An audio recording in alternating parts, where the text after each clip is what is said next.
नमस्कार। ओम नमः शिवाय। पवित्र नागपंचमीर अभिनंदन। आसंतु शुणिबा पुराण शास्त्र संपर्क रे।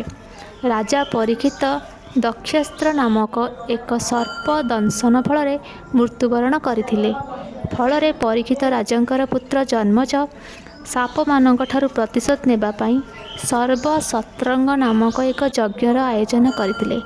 एही यज्ञर मुख्य उद्देश्य थिला सर्पकूल को ध्वंस करदेवा।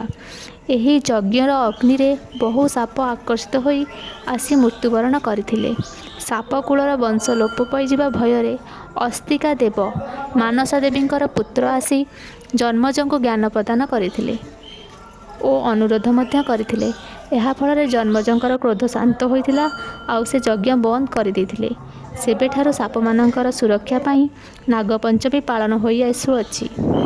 ବିଶ୍ୱାସ ଅଛି ନାଗପଞ୍ଚମୀ କଲେ ସର୍ପଦୋଷ ଦୂର ହୋଇଥାଏ, ଗ୍ରହ ଦୋଷ ଥିଲେ ମଧ୍ୟ ଦୂର ହୋଇଥାଏ। ଏହା ମହାରାଷ୍ଟ୍ର ଗୁଜରାଟରେ ବହୁ ମାତ୍ରାରେ ପାଳନ କରାଯାଉଛି। ଧନ୍ୟବାଦ।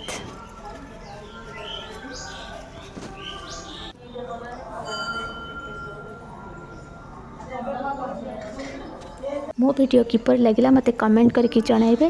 मो चैनल को लाइक शेयर सब्सक्राइब करेंगे। धन्यवाद।